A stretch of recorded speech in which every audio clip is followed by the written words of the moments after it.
अब हर बार चाइना को इग्नोर कर रहा है, आपने चाइना की हर गलती को इग्नोर कर दिया। अब जो आदमी 4 अक्षर मुंह से बोल नहीं पाता, वो आज दुनिया के सबसे ताकतवर देश की सत्ता पर बैठा हुआ है। क्या वो आदमी कैपेबल है? वेस्टर्न देश पागल हो चुके अपने देशों से, वो चाहते हैं इंडिया भी पागल हो जाए, इंडिया का भी कल्चर वही पागलपन है। आज हम लोग ये क्लाइमेट चेंज, ग्लोबल वार्मिंग और ये पॉपुलेशन वगैरह इन सब के बारे में बात नहीं करेंगे। हम बात करेंगे आज एक ऐसे उन मुद्दों के बारे में जो कि आप तक शायद मीडिया ना लाता हो। जो लोग आपके पास लाते हैं, आप उन लोगों को कॉन्स्पायरेसी थ्योरिस्ट वगैरह वगैरह जाने क्या क्या आप लोग कहकर नकार देते हो, लेकिन आप इन चीजों को डिनाई नहीं कर सकते। हाल ही में जब अफगानिस्तान क्राइसिस हुआ है, उसके बाद जो भी चीजें होने वाली हैं आगे चल के, हमें क्या साबित हो रहा है इस चीज से, क्या इंटरनेशनल पॉलिटिक्स से लेकर डोमेस्टिक पॉलिटिक्स में चीजें साबित हो रही हैं, क्या चीजें साबित हो रही हैं, इन पर हमें नजर रखना चाहिए। और वो क्या है, क्या साबित हो रही है, ये मैं आपको भी थोड़ी देर में बताने वाला हूँ। तो बने रहिए मेरे साथ, इस वीडियो को एंड तक देखिए।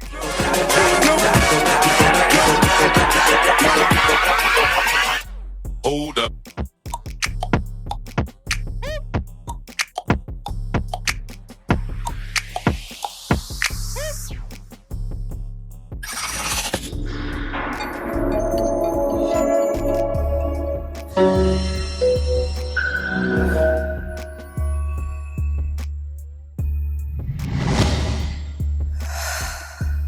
तो क्या जो लोग हम लोग को बुली करते हैं, ये अमेरिका हुआ, वेस्टर्न देश हुए, ये लोग बुली जिसे हम कहते हैं, क्या ये लोग अब घुटने टेक चुके हैं?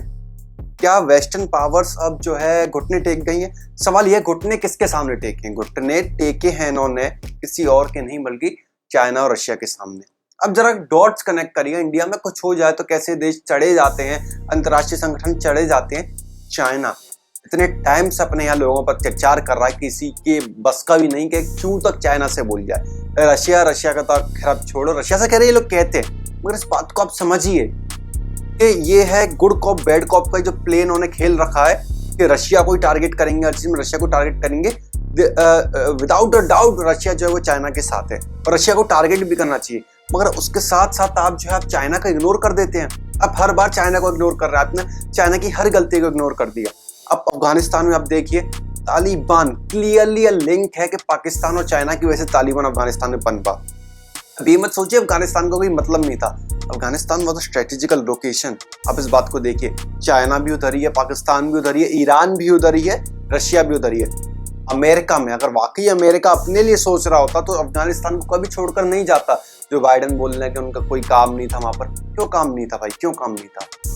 जब आतंकवादी जिस उन जगह का अफगानिस्तान का इस्तेमाल करेंगे, इंडिया से देशों के अगेंस्ट करेंगे, जाहिर सी बात अमेरिका को कोई मतलब नहीं इंडिया के अगेंस्ट अगर आतंकवादी कुछ करेंगे, लेकिन इंडिया उनके अगेंस्ट अगर कुछ करेगा तो सबसे पहले मैं बता रहा हूँ अमेरिका ही वो देश होगा जो कि इंडिया को टारगेट करेगा, कि वेस्टर्न देश इंडिया को टारगेट करेंगे। और अफगानिस्तान में क्या हुआ, इन्होंने इग्नोर कर दिया। क्या हुआ? तालिबान दे आर इग्नोरिंग, ऐसा लग रहा है कि घुटने टेक दिया तालिबान के सामने। दूसरी बात, आप इस चीज को समझिए, कहीं ना कहीं अगर हम देखें दो चीजें हो सकती हैं, या तो अंडर द हैंड जो अंडर द टेबल हैंड मिले हुए बाइडेन और चाइना के, और दूसरा चीज हम देख सकते हैं, या फिर बाइडेन घुटने टेक चुका है। चाइना की इकोनॉमी वेस्टर्न देशों में इतनी ज्यादा इन्वेस्टेड हो चुकी है, जब चाइना इकोनॉमिकली वेस्टर्न देशों को कंट्रोल कर रहा है, सारी कंपनियां चाइना में अपना सामान बनवाती हैं, मतलब हर एक कंपनी अपना सामान चाइना में बनवा रही है, और वो ही कंपनी सबसे ज्यादा पैसा होल्ड करती है, सबसे बड़ा जो है लॉबिंग ग्रुप है अमेरिका का। तो क्या वो कंपनी अमेरिका की सरकार को चाइना के अगेंस्ट जाने देंगी? क्या वो कंपनी एक डोनाल्ड ट्रम्प जैसे इंसान को, वो कंपनी है एक डोनाल्ड ट्रम्प जैसे इंसान को कुर्सी पे बैठे रहने देंगी जो कि चाइना के अगेंस्ट है? It is obvious they will not. हम अगर दूसरा देखें कि अगर घुटने नहीं टेके तो शायद ऐसा हो सकता है कि अंडर द हैंड हो। बात तो वही है, दोनों को मिला के बात वही आती है कि घुटने भी टेके हैं, under the hand, under the table hand भी है। अब देखिए, ये बाइडेन एक ऐसा राष्ट्रपति था आपको लगता है जो कि जीता जा सके, से जीता नहीं है। आप देखिए, आप रिपोर्ट्स देखिए किस तरीके से मीडिया ने एक पक्ष में रिपोर्टिंग चलाई बाइडेन के पक्ष में और ट्रंप के अगेंस्ट में। कैसे अमेरिका की मीडिया ने जानबूझ के ट्रंप को डीथ्रोन किया, कैसे सोशल मीडिया प्लेटफॉर्म्स ने ट्रंप को डीथ्रोन किया, किसके लिए? सिर्फ बाइडेन के लिए। क्या बाइडेन कैपेबल है? जो आदमी 4 अक्षर मुंह से बोल नहीं पाता, वो आज दुनिया के सबसे ताकतवर देश की सत्ता पर बैठा हुआ है, क्या वो आदमी कैपेबल है? सब जवाब ये है कि वो कैपेबल नहीं है।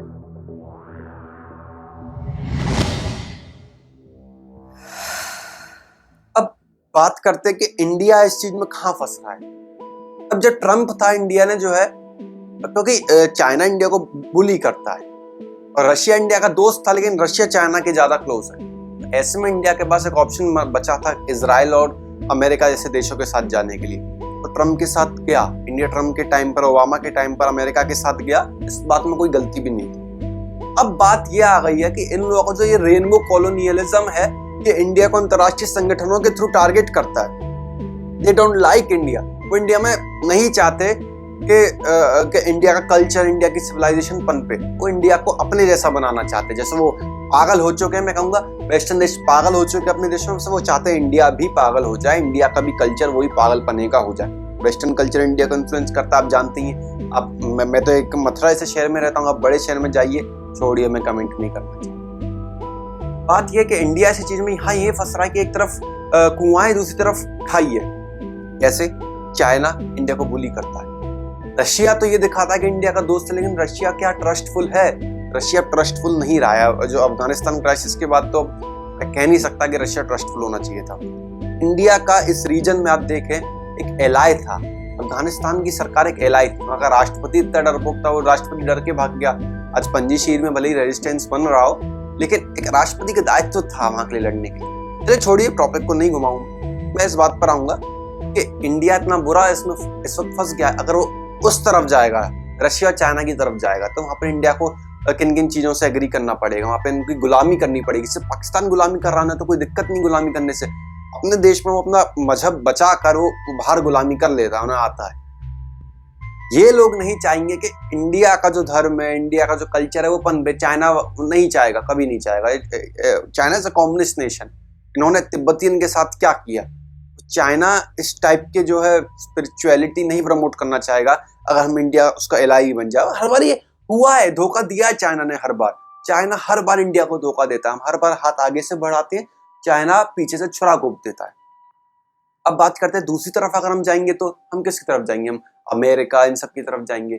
इनका रेनबो कॉलोनियलिज्म है, इनकी तरफ हमें एग्री करना पड़ेगा। इनका सारा वो जो रेनबो वाली चीजें होती हैं उन सबको एग्री करना पड़ेगा। इनका न्यू लिबरल्स आइडियाज को एग्री करने पड़ेंगे। क्या इन चीजों को इन्फोर्स करना सही है देश में? क्या वेस्टर्न पत्रकार, अब इस बात को देखिए, वॉशिंगटन पोस्ट हुआ, न्यूयॉर्क टाइम्स हुआ, ये कोई हल्के फुल्के पत्रकारिता नहीं है। ये वो जर्नल्स हैं जो कि अमेरिका की डिप्लोमेसी तय करते हैं, जो कि बताते हैं अमेरिका किस दिशा में जाने वाला है, किस दिशा में जाना चाहिए। कभी भी ये लोग इंडिया की तारीफ नहीं करते। ये लोग हमेशा इंडिया की बुराई करते हैं। अब ये सोचो कि मोदी की बुराई करते, ऐसा नहीं है। अब उठाकर देख लीजिए मनमोहन सिंह की भी बुराई किया करते थे। ये उठाकर देख लीजिए, ये जो है 80s, 70s, 90s में भी इंडिया की बुराई किया करते थे। इंडिया के स्पेस मिशन का मजाक उड़ाया करते थे। ये नहीं चाहते इंडियापन पे। ये लोगों के साथ क्या हाथ मिलाना लाजमी होगा? अब बताइए, तो कितना बड़ा ये जो वर्ल्ड क्राइसिस बन रहा है, उससे वर्ल्ड क्राइसिस इसलिए नहीं कह रहा मैं क्योंकि ये इंडिया को अफेक्ट कर रहा है। वर्ल्ड क्राइसिस में इसलिए कह रहा हूँ क्योंकि वो सबको अफेक्ट कर रहा है। वेस्टर्न देश, it is the fall of western civilisation. India अगला टारगेट पे आएगा। पहले वेस्ट बर्बाद किया, अगला इंडिया ही बर्बाद होने वाला है। मतलब ये लोग कोशिश करेंगे, अगर हम रोक पाए तो हमारी महानता होगी। अगर हम इन लोग को रोक पाएंगे, हम रोकेंगे। और बात रही जो तीसरी साइड है, जो कि ईविल साइड है, उनका तो जीतना तय है। देखिए, China, Afghanistan, Iran, Russia, Pakistan, ये सब आपस में एलाय हैं। इन लोगों को आपस में कॉमन ग्राउंड मिल गया है। मतलब जो है तालिबान की वजह से इन लोगों को आपस में कॉमन ग्राउंड मिल गया। अब ये वहां पर एकदम कनेक्ट हो गए, सारे के सारे देश कनेक्ट हो गए। सेंट्रल एशिया के सारे देश तो रशिया का समर्थन करते हैं। अब देखिए, एक्सिस पावर बन गया। जैसे वर्ल्ड वॉर 2 में जर्मनी का एक्सिस पावर बना था, ऐसे ही एक्सिस पावर बन गया नया एशिया में। तो वर्ल्ड वॉर 3 अगर होनी होगी तो वो एशिया में होगी। इस बात में कोई दो राय नहीं, क्योंकि सबसे बड़ा दुश्मन कौन है? चाइना दुश्मन है। कितना भी बाइडेन नकार ले, कितना भी अमेरिका का एस्टेब्लिशमेंट नकाले, कोई तो पैसा खा के बैठे है चाइना से, अगर चाइना दुश्मन है, इस बात को हम नहीं नकार सकते। ये तो वर्ल्ड क्राइसिस ही हुआ ना। इस बात को आपको मीडिया बता रहा है, इस बात को मीडिया नहीं बता रहा। मीडिया तो बता रहे कैसे मतलब हमारे 56 इंच का सीना करके दुनिया भर में हमारा नाम हो रहा है, मोदी जी का नाम हो रहा है। क्योंकि सच बात यह है कि वॉशिंगटन पोस्ट से लेकर न्यूयॉर्क टाइम्स से लेकर सब जगह बुराई करते हैं ये लोग। मतलब अच्छे अच्छे जो पत्रकार है हमेशा हिंदुइज्म की बुराई करते देखेंगे, तो इंडिया की बुराई करते देखेंगे। इंडिया चलो कहाँ में बुराई करना, मगर इस बात को आप इस हिसाब से देखिए, इनका जो मेन स्ट्रीम मीडिया है वो अगर उसके अगेंस्ट, इंडिया के अगेंस्ट है, अमेरिकन सरकार की जो प्रेजेंट सरकार है बाइडेन और मेन स्ट्रीम मीडिया में अच्छा जो है वो मिल मिलाव है, क्या ये इंडिया के लिए अच्छे संकेत देता है?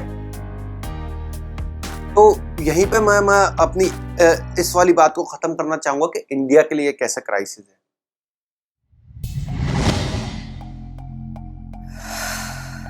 हम बात करते हैं कि क्या क्या हो रहा है, मतलब पिछले साल से अचानक से क्या क्या हो रहा है अमेरिका में। कभी BLM, कभी एंटीफा, कभी कुछ, मतलब जीना मुश्किल कर दिया इन संगठनों ने आम जनता का। तो वैसे ही लॉकडाउन लगाकर अमेरिका की इकोनॉमी को बर्बाद कर दिया गया, इन लोगों का जीना मुश्किल कर दिया गया वहां की जो आम जनता है। ट्रम्प को साथ तो क्या ही किया इन लोगों ने मिलकर किया, जो कि वो बहुत गलत किया। क्या आप सोच रहे हैं कि इंडिया इस चीज से अछूता है? इंडिया में बड़े बड़े मीम पेजेस को खरीद लिया गया है, वो प्रोपेगेंडा चलाते हैं। बड़े बड़े न्यूज पोर्टल हुए, मीडिया हाउसेज हुए, मैं नाम नहीं लेना चाहूंगा, मगर बहुत सारे हैं, वो आपको ऑनलाइन मिल जाएंगे जो टॉप 5 हैं उनमें से कुछ हैं। आपके बड़े बड़े यूट्यूबर्स क्या प्रोपेगेंडा चलाते हैं। क्या इंडिया में दंगे नहीं होते हैं? हर साल दिल्ली की जो सर्दियाँ होती हैं कुछ ना कुछ राइट्स में जाती हैं, चाहे वो CA के अगेंस्ट राइट्स में हो, कितने लोग मारे गए फरवरी में, याद हो तो आपको, चाहे वो किसान मुद्दा हो। किसान आंदोलन की भले डिमांड जायज थी, मगर क्या एग्जीक्यूशन जायज था? क्या डिमांड रखी, मतलब फार्म लॉ तो भूल ही जाइए, उल्टी सीधी डिमांड रखी जा रही थी। मतलब फार्म लीडर कह रहे हैं कि जो है अनुच्छेद 370 का जो बदलाव हुए हैं उसकी वजह से जो है किसानों को समस्या हुई, ऐसी बातें बोल रहे हैं वो। क्या उन्होंने बोला था ऐसा कुछ, मगर क्या ये किसानों की डिमांड थी? दूसरी बात, क्या हुआ 26 जनवरी को आप देखिए। अब हालत ये हुई है कि 15 अगस्त को इस देश के प्रधानमंत्री को भाषण देने के लिए चक्का जाम करना पड़ता है, सिक्योरिटी लेवल बैठानी पड़ती है, इतनी सारी 7 लेवल्स ऑफ सिक्योरिटी बैठानी पड़ती है। ये बुरे दिन आ गए। मतलब जो अमेरिका में हो रहा था, जो ट्रम्प के अगेंस्ट हो रहा था, वो यहाँ भी हो रहा है, वो यहाँ भी हो रहा है। हर बार दिल्ली को फूंक दिया जाता है। अब सर्दियों में दिल्ली जाने लायक नहीं है। हमारी राजधानी सबसे बड़ा हॉटस्पॉट टारगेट है इन लोगों का, इतना बुरा हाल बना दिया है।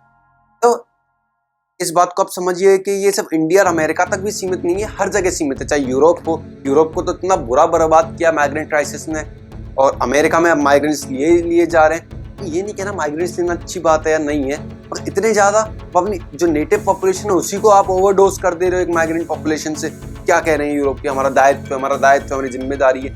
यही जिम्मेदारी है सिर्फ आपकी माइग्रेंट्स को लेना, उन देशों को फिक्स करना आपकी जिम्मेदारी नहीं है। अफगानिस्तान से माइग्रेंट्स को लेना आपकी जिम्मेदारी है। अफगानिस्तान में जो तालिबान की सरकार बनी, उसे रोकना आपकी जिम्मेदारी नहीं थी। अगर जिम्मेदारी नहीं थी तो वहां पर गए क्यों? 2001 में गए क्यों आप अफगानिस्तान? जब आप गए हो तो आपकी जिम्मेदारी है। लोगों को लेना तो आपकी जिम्मेदारी नहीं, तालिबान को रोकना आपकी जिम्मेदारी नहीं है। तो यही हो रहा है कि यूरोप माइग्रेंट क्राइसिस से बर्बाद हो रहा है, अमेरिका न्यू लिबरलिज्म से बर्बाद हो रहा है। इंडिया में तो दोनों ही चीजें इंप्लीमेंट करी जा रही हैं, क्या वो रोहिंग्या हो, चाहे वो सारा न्यू लिबरल वेस्टर्नाइजेशन हो, हर चीज का, कल्चर से लेकर हर चीज, पॉप कल्चर, मतलब पूरा बॉलीवुड का तो आप जानते ही हो, पूरा म्यूजिक इंडस्ट्री आप जानते हो कैसे कैसे लोग हैं, आपको क्या क्या गलत चीजें प्रमोट करी जा रही हैं। आपके मेन स्ट्रीम मीडिया, जैसे हम गोदी मीडिया कहते हैं, वो भी सबकॉन्शियसली बहुत ही बड़े न्यू लिबरल मैसेज देने की कोशिश करता है। आप कभी ध्यान दीजिएगा, वो कोई कंजर्वेटिव नहीं है, दे आर लिबरल्स। मोदी की छवि भी एकदम लिबरल ही बना दी गई है। ऐसा होना नहीं चाहिए। इस वक्त अगर इंडिया को बचना है, अगर सबसे पहली जो चीज इंडिया को बचानी पड़ेगी, अपना कल्चर। इन लोगों ने अपना कल्चर खो दिया, वेस्टर्न नेशन ने अपना कल्चर खो दिया, रशिया ने अपना कल्चर प्रिजर्व कर लिया। मतलब उनका कल्चर जो भी था, मतलब जिस हिसाब से था, उन्होंने अपना प्रिजर्व करके रखा, और चाइना से हाथ भी मिला दिए। रशिया को मतलब नहीं है कुछ भी हो जाए, रशिया को मतलब नहीं है कुछ भी हो जाए। रशिया को मतलब है कि चाइना जो है वो वर्ल्ड को डोमिनेट करे। पाकिस्तान मतलब अपने यहाँ के लोगों को बेच रहा है, पाकिस्तान चाइना में ये हो रहा है। तालिबान अपने यहाँ पे लोगों को क्रूरता कर रहा है। तो अगर ऐसी चीजों से अगर इंडिया को बचना, तो पहले अपना क्या करना है, पहले अपना कल्चर प्रिजर्व करना है, पहले अपना धर्म प्रिजर्व करना है। आप कहते हैं कि धर्म नहीं होना चाहिए, धर्म बाद में होना चाहिए, पहले पैसा होना चाहिए, ये होना चाहिए, इकोनॉमी होनी चाहिए। बिल्कुल इकोनॉमी होनी चाहिए। अब बताइए क्या हुआ अफगानिस्तान का?